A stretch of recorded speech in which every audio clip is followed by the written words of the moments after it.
El conocimiento es un universo infinito de posibilidades. Y hoy más que nunca, las ciencias, las humanidades y las artes han hecho posible que esté al alcance de todos, despertando ese espíritu que nos impulsa a seguir siendo curiosos, creativos, para investigar, liderar y trabajar en equipo, repensando el futuro y alcanzando territorios que jamás imaginamos.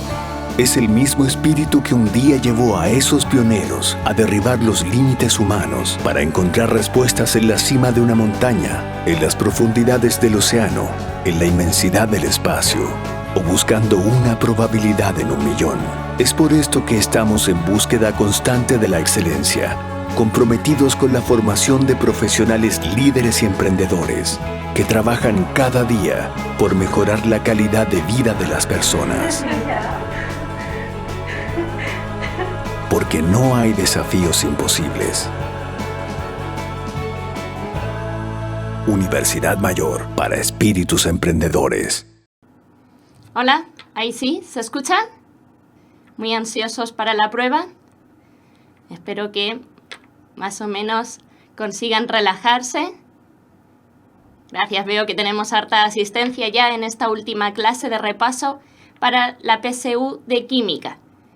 Como ven, hoy vamos a ver algunos contenidos que parece que ustedes mismos habían solicitado repasar en las últimas clases. La semana pasada tuvimos una prueba también, disculpen, estoy también con la prueba pegada, una clase de repaso, pero ahí vimos algunos contenidos que eran específicamente del electivo, termodinámica y redox. Pero en la clase de hoy, los contenidos que vamos a ver sí entran en el módulo común para los que están preguntando. Estequiometría, propiedades coligativas y ácido base. Ácido base, hay preguntas más específicas que son del módulo electivo, pero también hay que tener ciertas nociones para la parte común. Sobre lo que pregunta Iriana, sí pueden aparecer ese tipo de preguntas en módulo común. Fundamentalmente nomenclatura, bueno, en realidad todo lo que tiene que ver con química orgánica, excepto la reactividad, pertenece al módulo común. Partimos, si les parece, con la clase de hoy. Espero que, como decía alguien por ahí, no dependa todo de esta clase porque tenemos una horita en la que vamos a centrarnos en estos 3 temas y fundamentalmente vamos a trabajar a partir de ejercicios. Como les queda ya poquito para la prueba, creo que lo más útil, ya que no alcanzamos a ver todos los contenidos en profundidad, lo más útil es revisar algunos ejercicios, todos ellos extraídos de distintas publicaciones del DENRE, y a partir de ahí vamos a repasar ciertos contenidos clave que aparecen de forma común en la prueba. Bueno, vamos a empezar entonces con el primero de los temas. Estequiometría. Ya, esta es un área de la química que tiene una gran importancia a nivel de la prueba y también a nivel práctico, tanto en laboratorio como en procesos industriales. Y como vamos a ver a continuación, tiene que ver con las reacciones químicas, el concepto de mol muy utilizado en química, cómo equilibrar las reacciones, cómo predecir la cantidad de cierta sustancia que vamos a obtener a partir de otra cantidad disponible, etc. Bueno, y vamos a comenzar con el concepto de mol. Como les decía, es un concepto fundamental en química y que aparece en muchos temas. Vamos a empezar con una pregunta y a partir de ahí recordar qué implica un mol. Bueno, atentos. Para un mol de HCl y un mol de HBr, es decir, ácido clorhídrico y ácido bromhídrico, es correcto afirmar que ambos tienen igual 1. Masa, 2. Número de moléculas, 3. Número de átomos, y en las alternativas A, B, C, D y E tenemos diferentes combinaciones de estas opciones. Bueno, tenemos entonces un mol de 2 sustancias diferentes.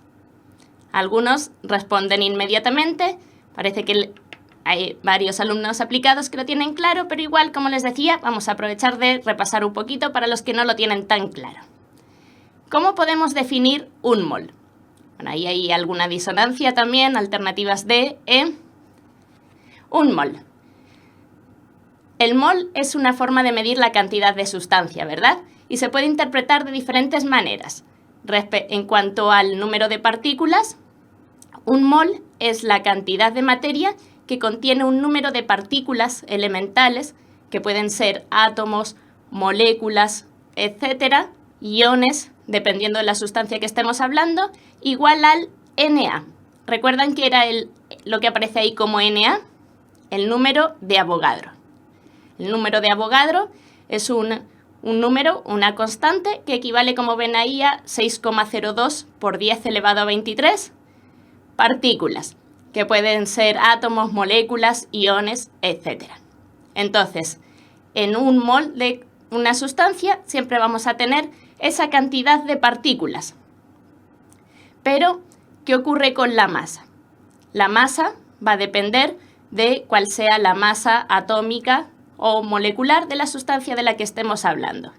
Un mol equivale a una masa igual a la masa atómica o molecular expresada en gramos.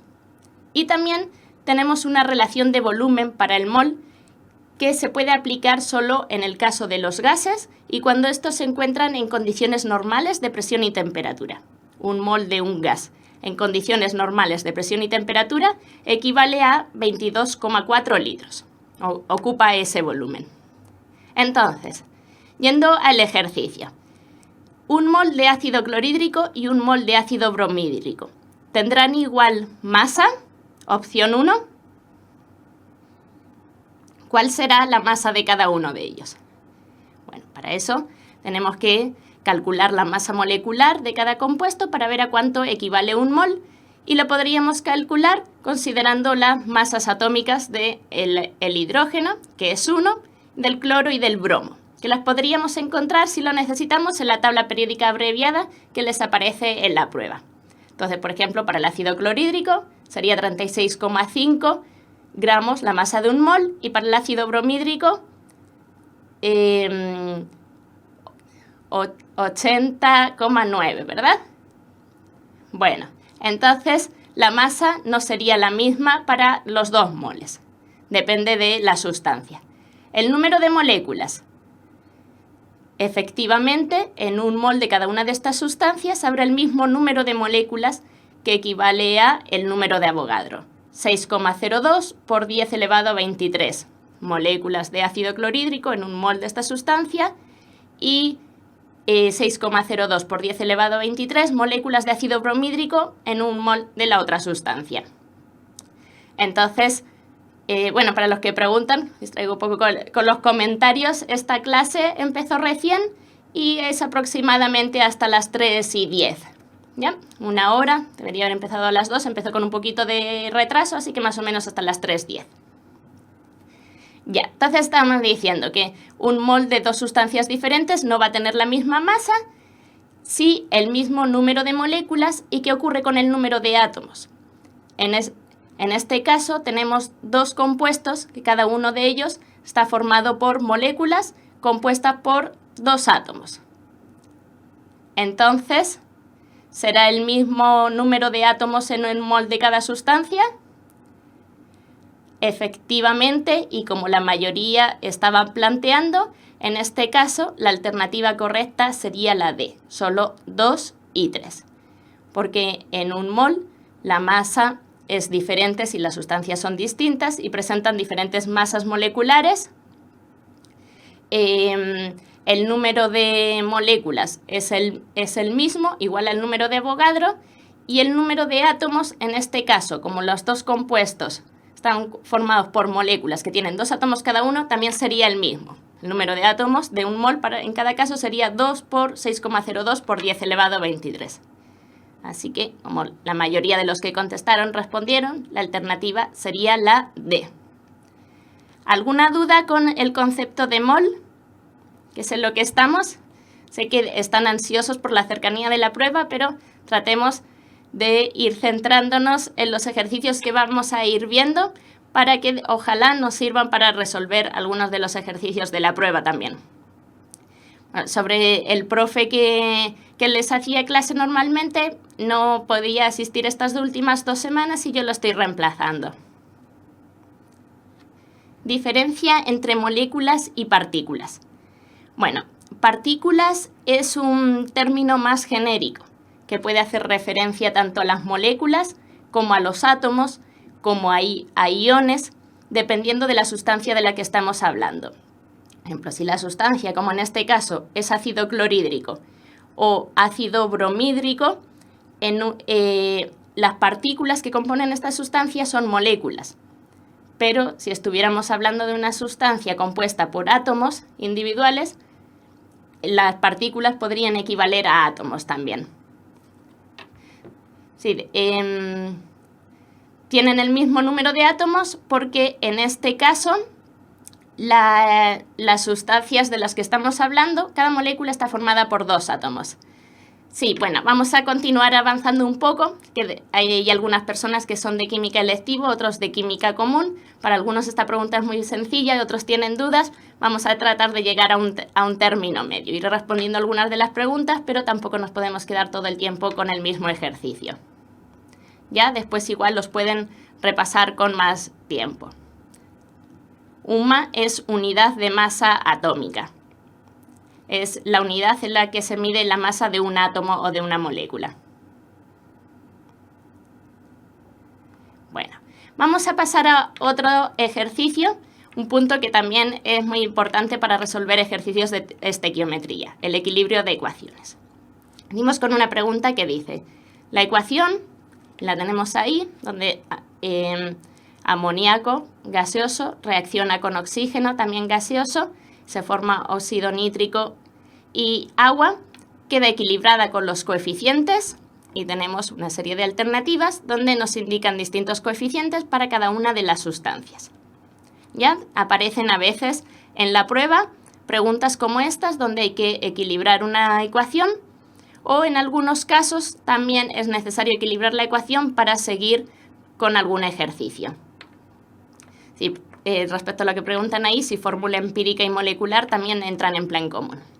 Bueno, primero cuando tenemos que equilibrar una reacción, lo primero que tenemos que ver, una ecuación, es si está ya equilibrada o no.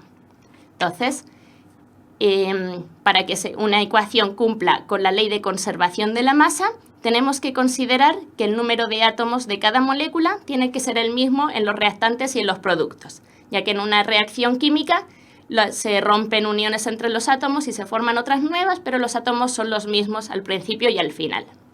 Entonces, esta ecuación, ¿el número de átomos de nitrógeno es el mismo en principio en los reactantes y en los productos? Tenemos un átomo de nitrógeno en el amoníaco y otro en el óxido nítrico. Sí.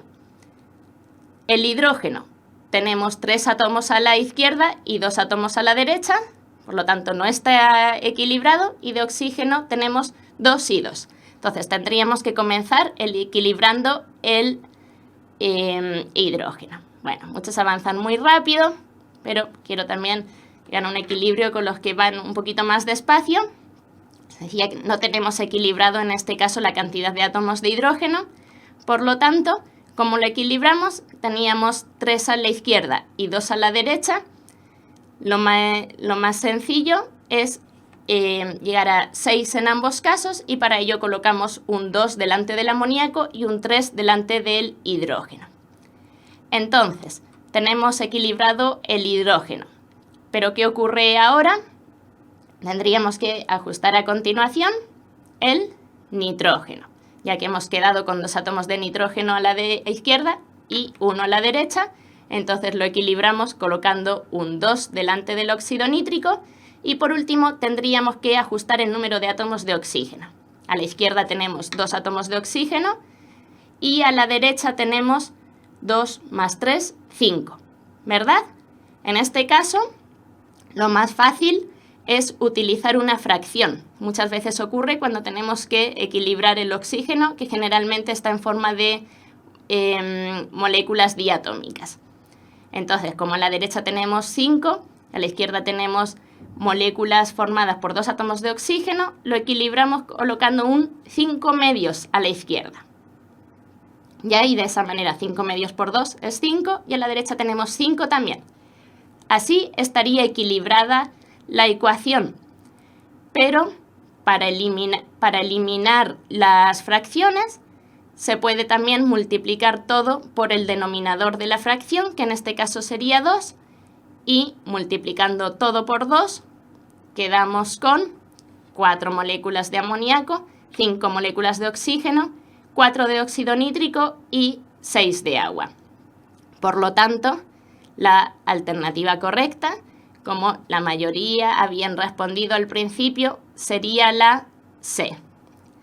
Preguntan por ahí si todos los términos deben quedar enteros. No necesariamente. Se pueden utilizar fracciones también.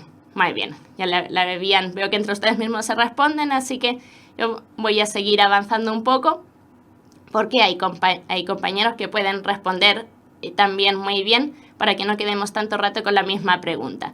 Pero, como decía, bueno, hay veces que es útil utilizar fracciones, se pueden quitar multiplicando todo por el denominador, pero en este caso depende de las alternativas del ejercicio, como a la que habíamos llegado. No aparece como opción, por eso lo teníamos que multiplicar. Bueno, lo mismo que estoy diciendo lo están respondiendo entre ustedes mismos, así que vamos a seguir con la siguiente pregunta. Y quien no haya alcanzado a entender bien el ejercicio, después igual puede ver de nuevo la clase más despacio e ir haciéndola también al mismo tiempo en su cuaderno. Bueno, vamos a hacer también un ejercicio sobre relaciones estequiométricas. ¿Qué significa eso? Que en un determinado ejercicio, que también son muy comunes, nos pueden pedir determinar qué cantidad de una sustancia podemos obtener a partir de cierta cantidad de otra, o al contrario, si disponemos de, si queremos obtener cierta cantidad, ¿cuánto necesitamos?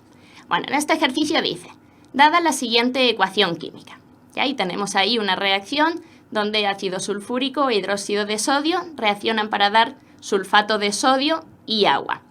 Si reaccionan completamente 150 gramos de ácido sulfúrico, cuya masa molar es 98 gramos por mol, nos la dan ya. ¿Cuál de las siguientes expresiones permite determinar la masa de sulfato de sodio, masa molar igual 142 gramos por mol, que se forma? Y tenemos unas alternativas donde nos plantean las relaciones sin llegar al resultado, ya que no pueden utilizar calculadora en esta prueba. Normalmente o bien los cálculos son sencillos o se dejan planteados como en este caso. Bueno, ¿qué tenemos que considerar aquí? ¿Cómo vamos a saber? Fíjense que la pregunta es, a partir de 150 gramos de ácido sulfúrico, ¿cuántos gramos de sulfato de sodio se forman? ¿Y qué datos tenemos? La masa molar, que la podríamos haber calculado, pero en este caso ya nos lo dan, de cada uno de los compuestos implicados. Entonces, siempre estos ejercicios los podemos resolver con una regla de 3 como se plantea aquí. Nosotros sabemos, a partir de la ecuación que tenemos, que se encuentra equilibrada en este caso, y por si acaso siempre es bueno comprobarlo, sabemos que a partir de un mol de ácido sulfúrico se obtiene un mol de sulfato de sodio. Y considerando sus masas molares, podemos decir entonces que a partir de 98 gramos de ácido sulfúrico se obtienen 142 gramos de sulfato de sodio. La pregunta es, a partir de 150 gramos de ácido sulfúrico, ¿qué cantidad o qué masa de sulfato de sodio se obtiene? Entonces tenemos una regla de 3 donde tenemos que calcular X y por lo tanto X sería igual a 142 por 150 dividido entre 98, ¿verdad? O 150 por 142 entre 98. Multiplicamos en cruz, dividimos entre el otro término y efectivamente nos da la alternativa A, como nuevamente la mayoría estaban respondiendo bien. ¿Ya? Les repito, los que vayan un poco más despacio, igual después lo pueden ver con más calma, pero estos son algunos ejemplos de ejercicios que nos viene bien repasar porque solemos tener que hacer cálculos similares en la prueba. Ya recuerden siempre fijarse si la ecuación está equilibrada y ver qué información nos proporciona la ecuación para lo que necesitamos. En este caso, la relación entre ácido sulfúrico y sulfato de sodio. Si la relación es 1 mol a 1 mol, entonces equivale a la masa molar en cada caso, y a partir de ahí podemos hacer cualquier otro cálculo relacionado con masa. Bueno, y por último, dentro de este tema de la estequiometría, vamos a recordar el concepto de reactivo limitante y reactivo en exceso. Tenemos una pregunta que nos dice: para cualquier reacción química se denomina reactivo limitante aquel que A. Se encuentra en menor cantidad en mol. B.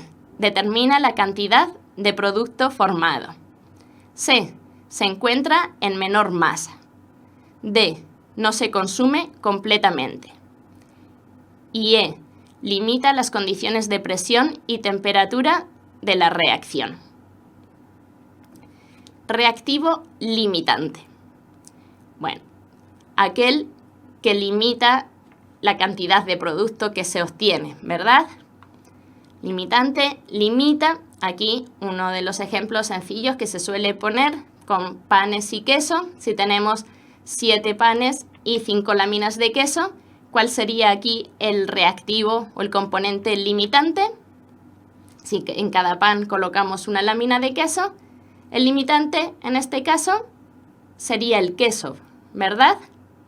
Porque vamos a poder hacer tantos panes como quesos tengamos, ya que hay más pan que queso en este caso, y nos quedarían 2 panes sin usar. Pero, claro, en este caso ha coincidido que, como necesitamos la misma cantidad de pan y de queso, aquel que está en menor cantidad es el reactivo limitante, pero no siempre ocurre así. Por ejemplo, ahora con un caso más químico. Tenemos una reacción donde 2 moles de óxido nítrico o monóxido de nitrógeno reaccionan con 1 mol de oxígeno y se forman 2 moles de dióxido de nitrógeno. Y fíjense en las cantidades de las que disponemos, que están aquí expresadas como número de moléculas, pero que se pueden relacionar con el número de moles. Tenemos 4 moléculas de monóxido de nitrógeno y 3 de oxígeno. ¿Cuál sería en este caso el reactivo limitante? Para esta ecuación que tenemos aquí y considerando las cantidades de las que disponemos, ¿cuál sería el reactivo limitante? Dicen por ahí que el oxígeno limita. Claro, si pensamos como en el caso anterior, que el que está en menor cantidad es el reactivo limitante, sería el oxígeno. Pero fíjense que en este caso, 2 moléculas de óxido de nitrógeno, de monóxido de nitrógeno, reaccionan con una de oxígeno. Y sin embargo, tenemos 4 de monóxido de nitrógeno y 3 de oxígeno. Por lo tanto, sí, como vemos los productos en la imagen de al lado, se pueden formar 4 moléculas de dióxido de nitrógeno y nos queda una molécula de oxígeno sin reaccionar. Por lo tanto, en este caso lo que sobra es oxígeno porque está en mayor cantidad respecto a lo que nos indica los coeficientes estequiométricos de la reacción. Es lo que sobra. Entonces, el reactivo limitante sería, como bien han respondido después algunos, el monóxido de nitrógeno. O sea, no necesariamente el reactivo limitante es el que se encuentra en menor cantidad, sino que depende de la relación estequiométrica, como muy bien están diciendo. Sí sería, bueno, no es el que se encuentra en menor cantidad, tampoco el que se encuentra en menor masa, porque depende de la reacción. Y sí es el que, como decíamos, limita la cantidad de producto formado, por lo tanto, determina la cantidad de producto formado. El reactivo limitante es aquel que nos permite calcular la cantidad de producto obtenido. Y, por tanto, la alternativa correcta sería la B como muy bien estaban diciendo. ¿Cuál sería el reactivo que no se consume completamente, como indica la alternativa D? Ese sería el reactivo en exceso, de aquel que hay mayor cantidad de la que se necesita, de la que puede reaccionar dependiendo de la ecuación, y por lo tanto va a sobrar. Bueno, nuevamente pido disculpas por no poder responder a todas las preguntas que van haciendo, pero siento que si vamos respondiendo a todos, no vamos a terminar de ver todos los temas, y personas también que se van a aburrir. Por lo tanto, vamos a ir resolviendo los ejercicios de manera más o menos lenta, y después los pueden revisar ustedes con más calma.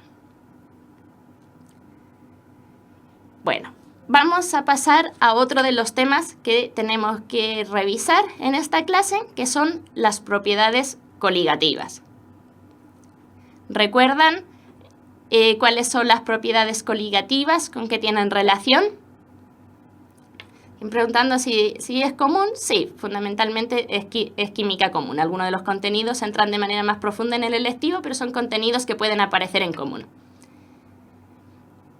Bueno, propiedades coligativas. Propiedades relacionadas con las disoluciones que están determinadas por la concentración de la disolución. ¿Ya? Vamos a ver que son varias. Muy bien, dependen de la concentración de soluto. Por ejemplo, cómo influye la concentración de soluto en el punto de congelación de una disolución. Es la razón por la que en los lugares donde hace mucho frío se eche sal en la calle para que el suelo no se congele, el agua del suelo no se congele, ya que el punto de congelación disminuye. O cómo influye la sal que añadimos en el agua hirviendo. Hace que el agua hierva a mayor o menor temperatura, que es la presión osmótica y cómo varía. Esas son algunas de las propiedades que vamos a revisar a continuación. Muy bien, ahí las han recordado: punto de ebullición, de congelación, presión osmótica y presión de vapor. Efectivamente, dependen del número de partículas, o más bien de la concentración de la disolución. Bueno, vamos a comenzar con una de las propiedades, que es la disminución de la presión de vapor.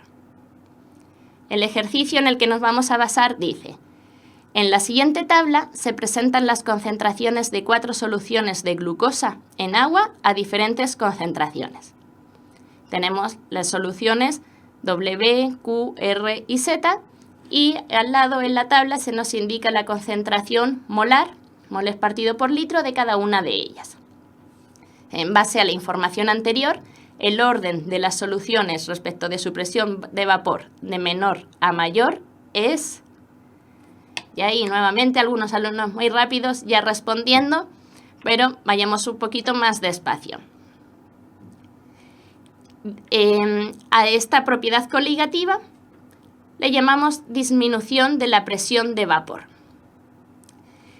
Es decir, ¿qué ocurre con la presión de vapor de una disolución cuando agregamos un determinado soluto?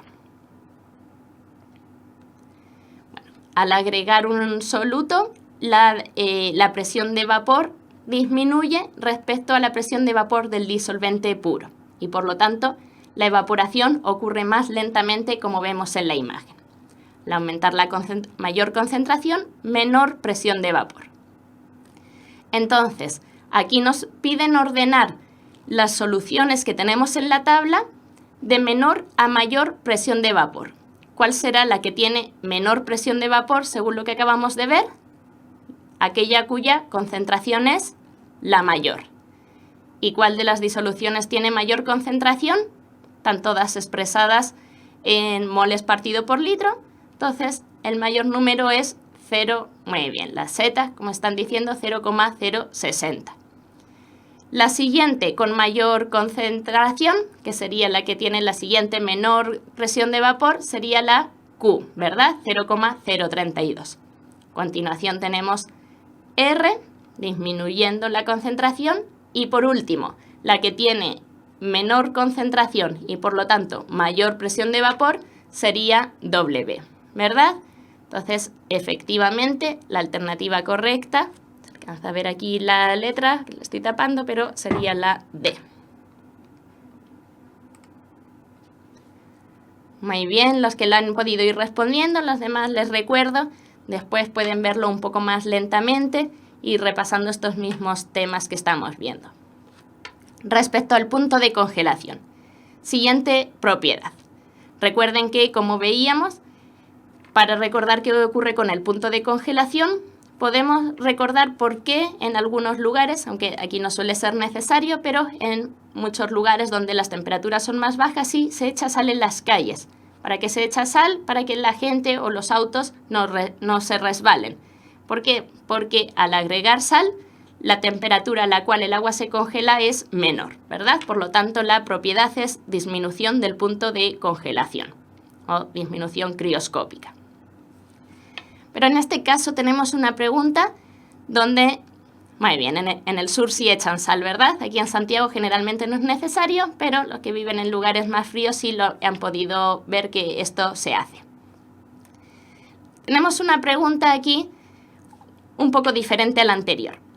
Ya nos dice, el descenso crioscópico de una solución depende de la concentración del soluto expresada en, alternativa A, masa de soluto en gramos en una masa de 100 gramos de solución, B, masa de soluto gramos en un volumen de 100 mililitros de disolución, C, volumen de soluto mililitros en un volumen de 100 mililitros de solución, D, cantidad de soluto en moles en una masa de 1 kilogramo de solvente y E, cantidad de soluto en moles en un volumen de 1 litro de disolución.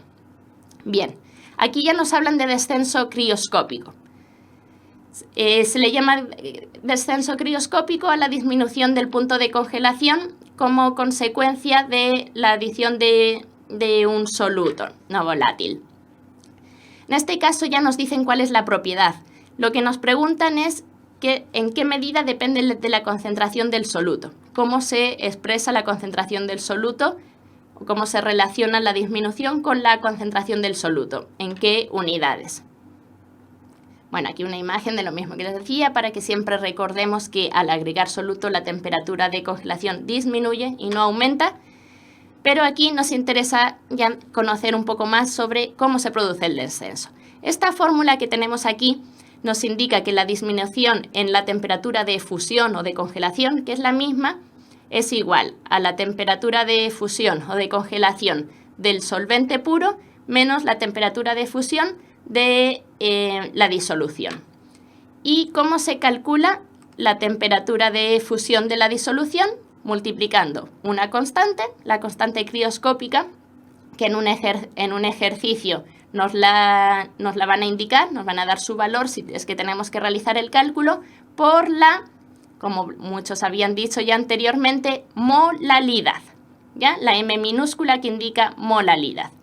Y la molalidad equivale a la cantidad de soluto en moles en una masa de 1 kilogramo de solvente, ¿ya? A diferencia de la molaridad, que se representa con M mayúscula y son moles partido por litro de disolución, la molalidad son moles de soluto por kilogramo de disolvente. En el caso del descenso crioscópico, para realizar el cálculo de la disminución de la temperatura se utiliza la molalidad.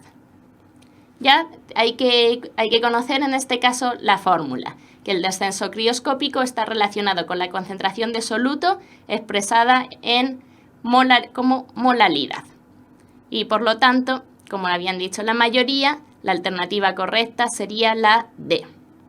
Cantidad de soluto en mol en una masa de kilogramo de disolvente.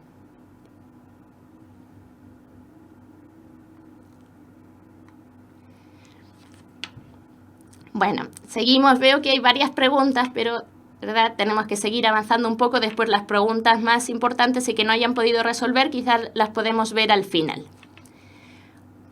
Otra de las propiedades que vamos a revisar con un ejercicio donde también vamos a revisar las anteriores es la elevación del punto de ebullición.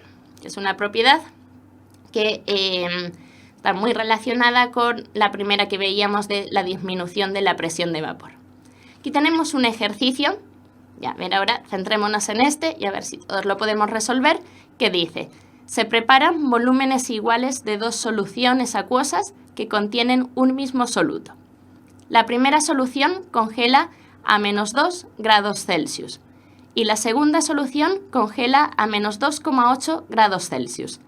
Respecto a estas soluciones, ¿cuál o cuáles de las siguientes afirmaciones es o son correctas? 1. La primera solución posee mayor concentración. 2. La segunda solución posee más soluto. Y 3. La primera solución tendrá mayor punto de ebullición. Alternativa A solo 1, B solo 2, C solo 3, D solo 1 y 3 y E solo 2 y 3. Bueno, nos dice que tenemos volúmenes iguales, eso es importante, de dos disoluciones acuosas que tienen el mismo soluto. ¿Y en qué se diferencian? En el punto de congelación. La primera solución congela a -2 grados Celsius y la segunda a -2,8. Entonces, ¿qué podemos saber en relación a estas dos soluciones? ¿Cuál será aquella que tiene más concentración? Según lo que veíamos anteriormente, que es la disminución en el punto de congelación, aquella disolución que congela a menor temperatura es la que tiene mayor concentración de soluto, ¿verdad? Entonces, la opción 1 que dice la primera solución posee mayor concentración no sería correcta porque su punto de congelación es más alto, por lo tanto tiene menor concentración, y la segunda que dice que posee más soluto sí sería correcta, porque como las dos sería la más concentrada y puesto que las dos tienen el mismo volumen, la segunda solución tiene más soluto y por ello mayor concentración. Por eso congela a una temperatura menor. ¿Y qué pasa con la tercera entonces? Bueno, y aquí entra en juego también la siguiente propiedad coligativa, que es la elevación del punto de ebullición. ¿Qué ocurre con esta propiedad? Como dice aquí, la presencia de un soluto no volátil causa una disminución en la presión de vapor, ¿verdad? Que es lo que veíamos respecto a la primera propiedad. Entonces, al disminuir la presión de vapor, al agregar el soluto, se necesita mayor cantidad de energía para alcanzar la temperatura de ebullición. Por lo tanto, al agregar un soluto, al aumentar la concentración de una disolución, la temperatura de ebullición aumenta. Si veíamos que la solución que tiene mayor concentración es la segunda, quiere decir que la segunda es la que tiene mayor punto de ebullición, por lo tanto, la opción 3 tampoco sería correcta y, como bien habían respondido la mayoría, la alternativa correcta es la B, solo 2. Bueno, y pasamos a la última de las propiedades coligativas, que es la presión osmótica. Bueno, esta pregunta dice: para soluciones acuosas de igual concentración, ¿cuál de los siguientes solutos genera la mayor presión osmótica? Y tenemos aquí en cada alternativa un soluto. En primer lugar, la alternativa A, ácido clorhídrico, B, glucosa, C, fenol, D, sulfato de aluminio y E, ácido acético. Y nos dan la fórmula de cada compuesto porque va a ser importante en este caso. En primer lugar, ¿qué significa la presión osmótica? La osmosis es un proceso que se analiza bastante en el área de biología, ¿verdad? Relaciona lo que ocurre en el transporte a través de la membrana. Sabemos que el agua tiende a moverse a través de una membrana semipermeable desde una disolución que tenga mayor concentración de agua y menor concentración de soluto hacia una solución más concentrada, con mayor concentración de soluto, menor cantidad de agua. Y la presión osmótica es la fuerza necesaria, la presión necesaria para impedir ese flujo de agua que ocurre debido a la osmosis. Bueno, ¿qué pasa aquí? Tenemos que conocer, para poder resolver este ejercicio, no solamente saber, como en el caso de los ejercicios de biología, cómo tiene lugar la osmosis, sino que tenemos que conocer la fórmula de la presión osmótica. Y aquí vamos a ver también lo que comentan sobre los electrolitos. Fíjense, la fórmula de la presión osmótica es igual a molaridad de la disolución, por R, que es una constante, por T, que es la temperatura, por el factor de Van Hoff. Y ahí es donde intervienen los iones. ¿Ya? Porque tenemos que la presión osmótica aumenta con la concentración debido a la molaridad, con la temperatura, depende también de la constante, pero además interviene ese factor de Van Hoff, que es una medida del grado en que los electrolitos se disocian. Ya cuando tenemos una sustancia que se disocia en iones, cuanto mayor sea la disociación, a concentraciones iguales como ocurre en este caso, mayor va a ser la presión osmótica.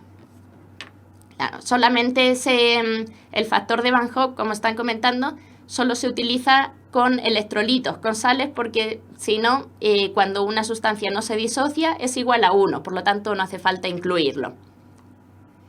Bueno, entonces, vamos a analizar en cada una de las opciones cuál sería el factor de Van Hoff y, por lo tanto, cómo aumentaría la presión osmótica. En el primer caso tenemos ácido clorhídrico, que se disocia en un mol de protones y uno de iones cloruro, es decir, a partir de un mol de ácido clorhídrico se originan los 2 moles de iones, tanto este factor sería igual a 2. En la opción B tenemos glucosa. La glucosa no ocurre disociación, una molécula de glucosa da una molécula de glucosa en disociación, por lo tanto sería igual a 1. En la C tenemos que ocurre la disociación en 2 iones con el fenol, que libera protones. En la D tenemos el sulfato de aluminio, que a partir de la fórmula que tenemos ahí podemos ver que se disocia en 2 iones de aluminio con carga positiva y 3 iones de sulfato. Que a partir de una molécula de sulfato de aluminio se originan entonces 5 iones.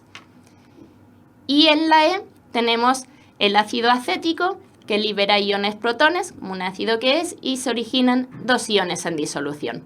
Por lo tanto, ¿en cuál de estos casos, si la concentración es la misma en todos los casos, suponemos que la temperatura también nos indica lo contrario, la presión osmótica va a ser mayor cuanto mayor sea el valor de I, es decir, cuanto mayor sea el número de iones que origina cada uno de los compuestos, y vemos claramente que la alternativa correcta entonces sería la D, como también habían anticipado varios. Bueno. Y con eso terminamos este tema de las propiedades coligativas.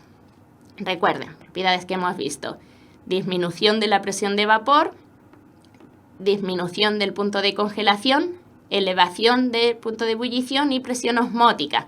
Ahí tienen que ir repasando, los que todavía dudan un poco, ver que también en algunos casos es necesario conocer las fórmulas correspondientes. Hay ejercicios de distinto tipo. En algunos casos solamente tenemos que conocer la propiedad, cómo influye la concentración, pero hay ejercicios, como han visto, también más específicos, donde tenemos que conocer la fórmula, ver cómo se expresa la concentración en un determinado caso, etc. Bueno, el último tema que vamos a ver, y después el tiempo que nos quede vemos algunas preguntas más.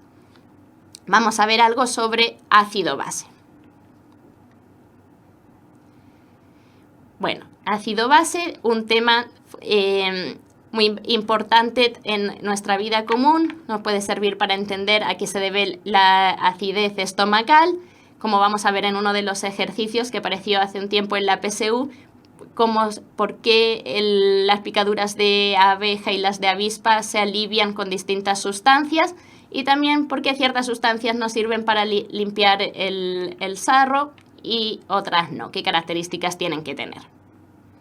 Preguntan si esto entra en común. Miren, sobre ácido-base entra en común, pero de manera bastante simplificada.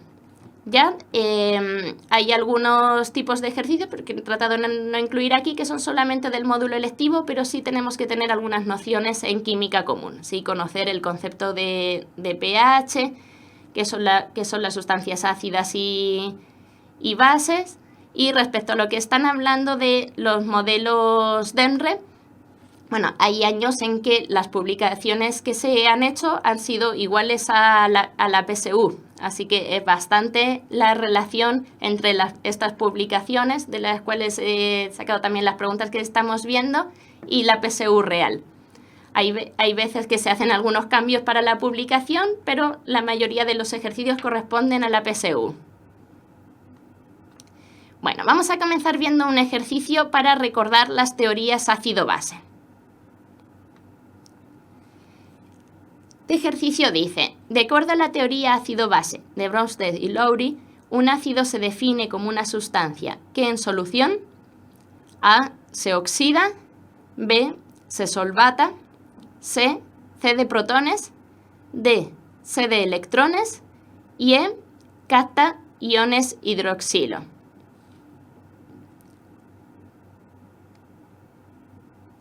Bueno, teoría ácido-base de Bronsted y Lowry. ¿Cuál sería un ácido según esta disolución? Sabemos que hay sustancias ácidas y básicas o alcalinas, tienen diferentes propiedades. Todos sabemos que hay sustancias como el limón, el vinagre, el ácido muriático son ácidos, y otras sustancias como el detergente, los jabones son alcalinas. Hay propiedades que se pueden detectar a simple vista, pero hay también diferentes teorías que han tratado de explicar las diferencias entre ambas según distintos criterios. Y en esta tabla tenemos un resumen de las diferentes teorías.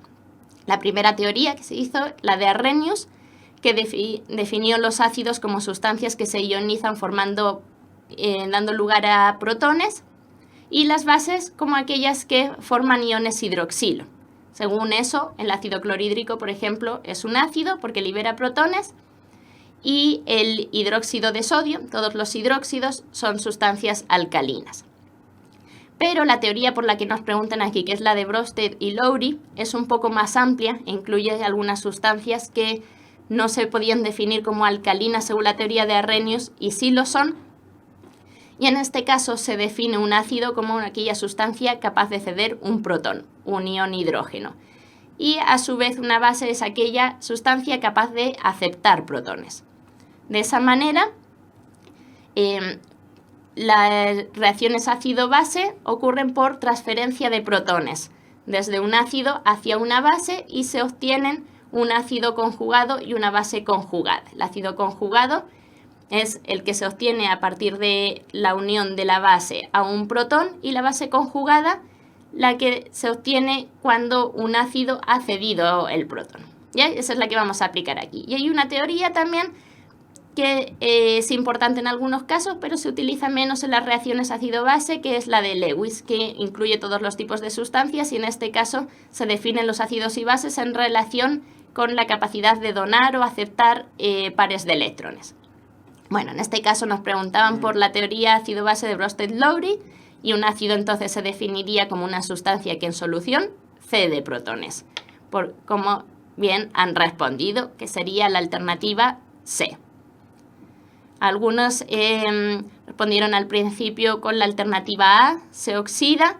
Las reacciones de oxidación y reducción que revisamos la semana pasada tienen que ver con la transferencia de electrones. Recuerden, la oxidación es pérdida de electrones y la reducción ganancia de electrones, pero en este caso estamos hablando de reacciones ácido-base que las vamos a analizar fundamentalmente a partir de la cesión o la aceptación de protones.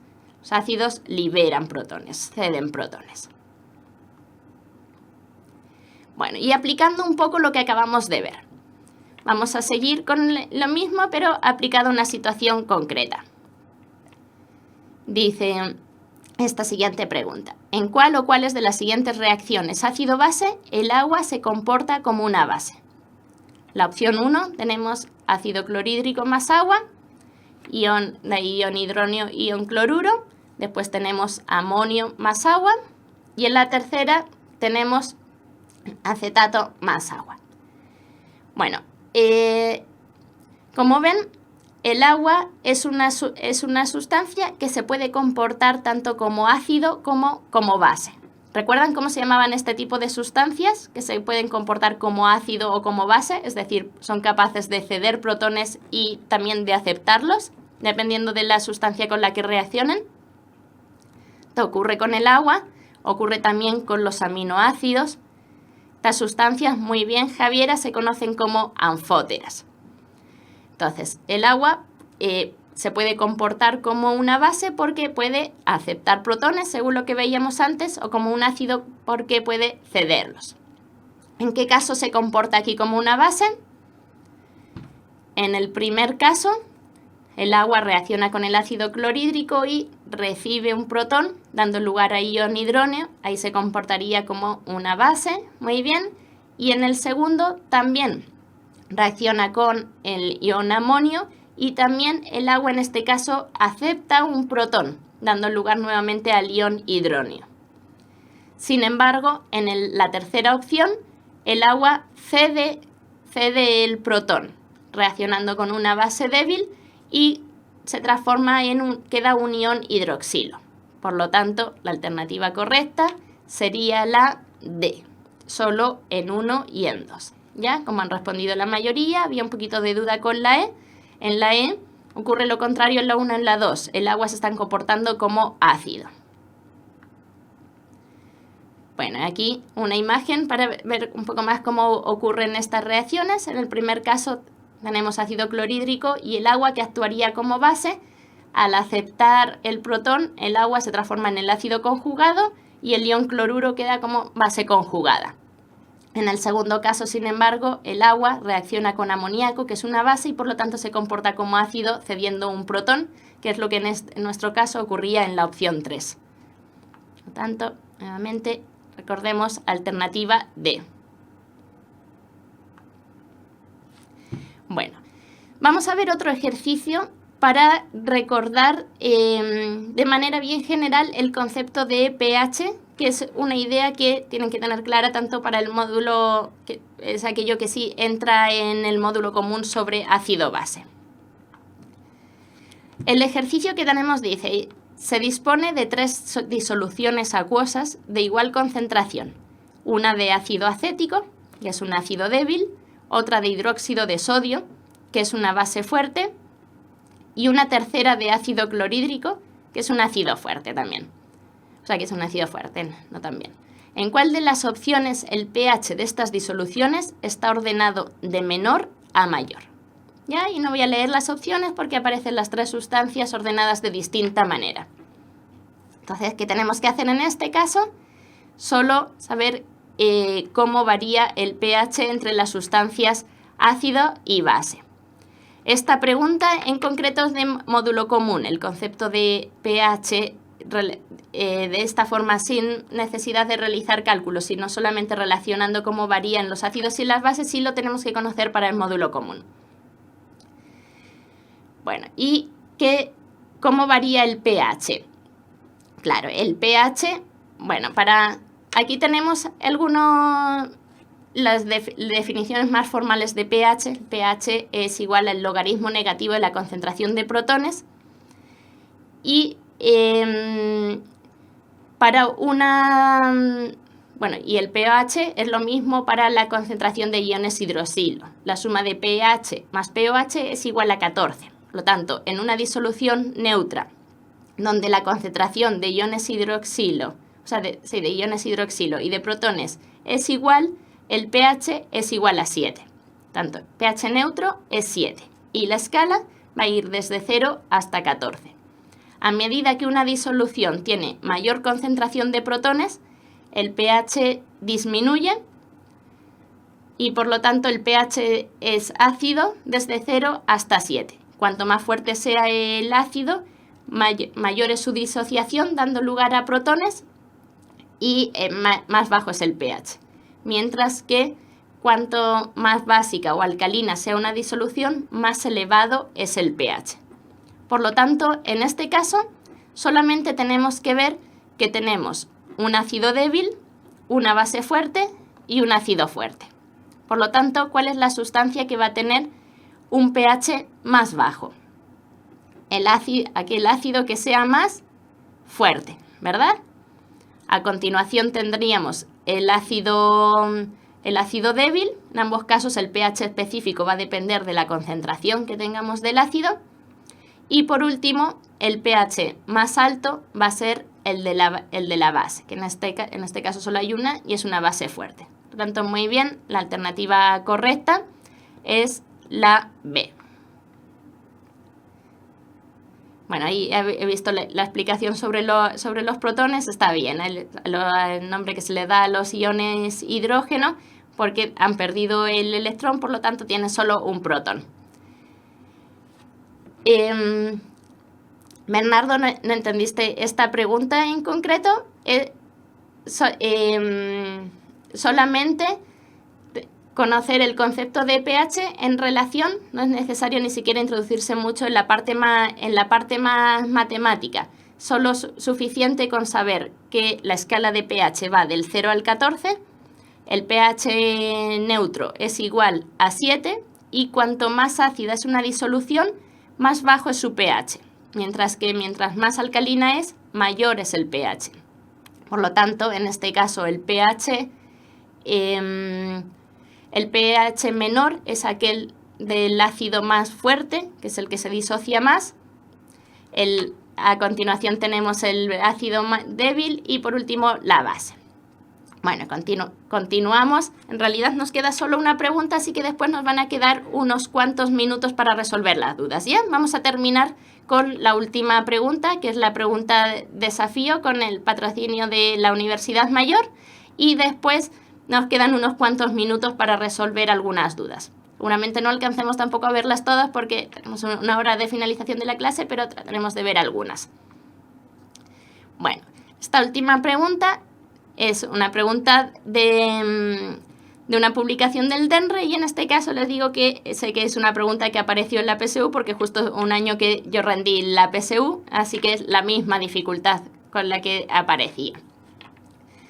Y fíjense que en el fondo es una pregunta bien sencilla, pero donde tenemos que hacer algunas deducciones.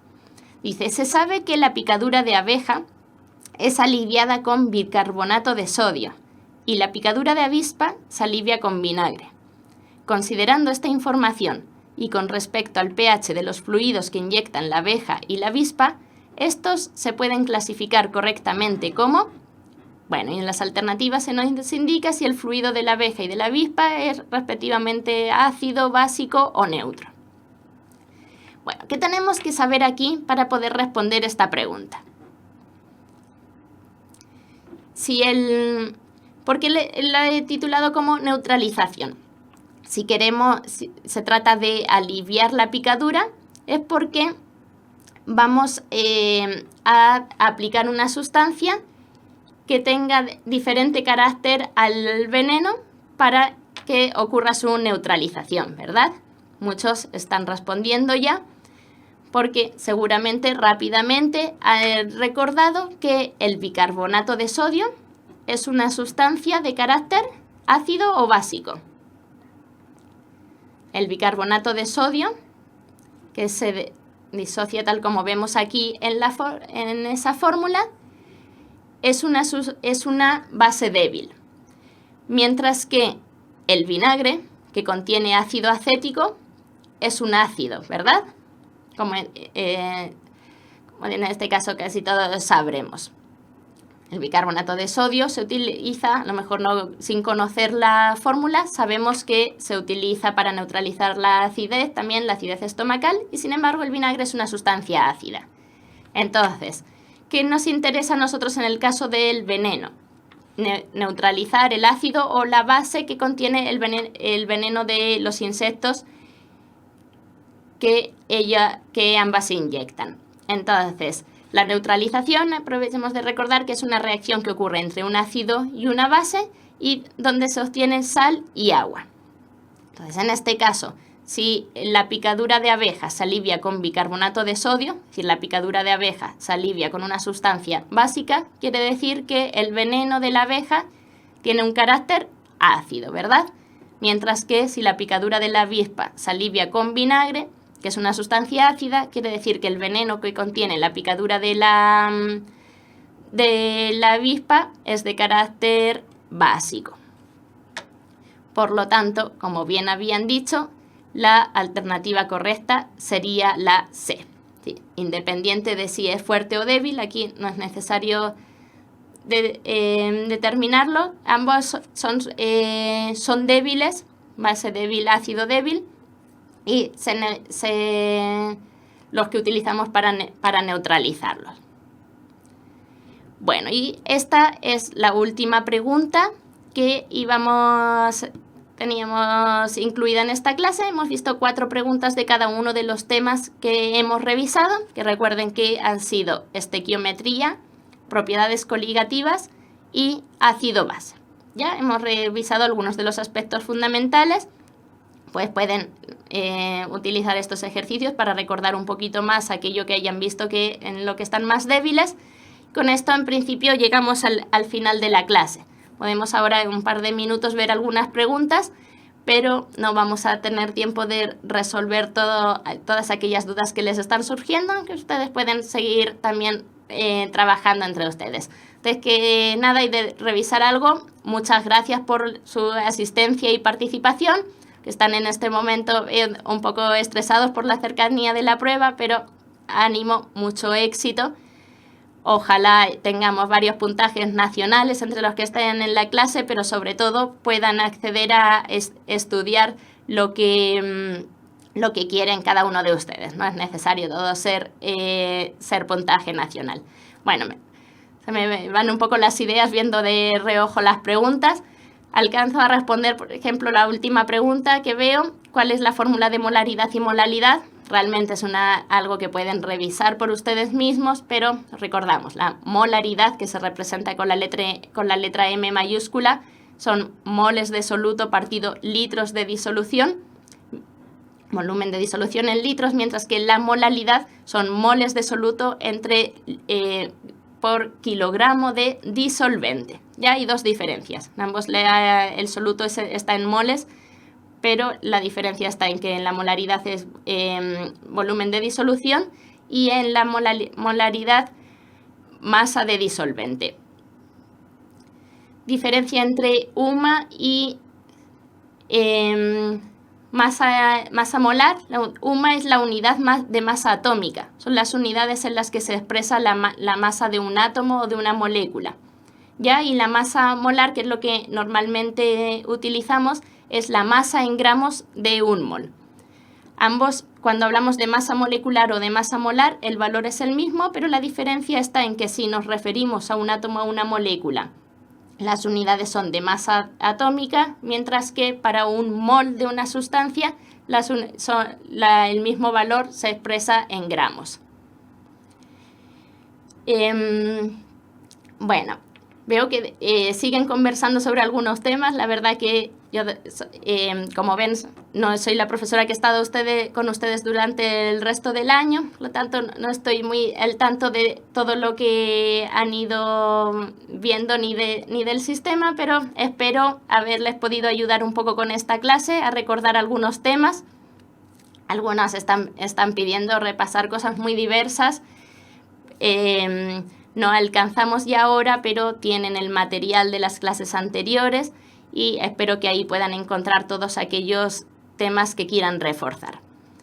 Queda poquito ya para la prueba, así que sobre todo tranquilidad, confíen en lo que han aprendido durante el año y durante estos días repasen las cosas más específicas que saben que pueden aparecer en la prueba. Aquí hemos recordado algunos de los conceptos principales, pero no alcanzamos a ver ya todo. Lo siento, Dafne, pero estamos terminando ya y es un tema alejado de lo que estábamos viendo, así que quizás ahí alguno de tus compañeros te puede responder. Mucha suerte y nos vemos en otra oportunidad. Sigan repasando y sobre todo tranquilidad, que ya han aprendido también bastante la mayoría durante todo este año. El conocimiento es un universo infinito de posibilidades. Y hoy más que nunca, las ciencias, las humanidades y las artes han hecho posible que esté al alcance de todos, despertando ese espíritu que nos impulsa a seguir siendo curiosos, creativos, para investigar, liderar y trabajar en equipo. repensando el futuro y alcanzando territorios que jamás imaginamos. Es el mismo espíritu que un día llevó a esos pioneros a derribar los límites humanos para encontrar respuestas en la cima de una montaña, en las profundidades del océano, en la inmensidad del espacio, o buscando una probabilidad en 1.000.000. Es por esto que estamos en búsqueda constante de la excelencia, comprometidos con la formación de profesionales líderes y emprendedores que trabajan cada día por mejorar la calidad de vida de las personas. Porque no hay desafíos imposibles. Universidad Mayor para espíritus emprendedores.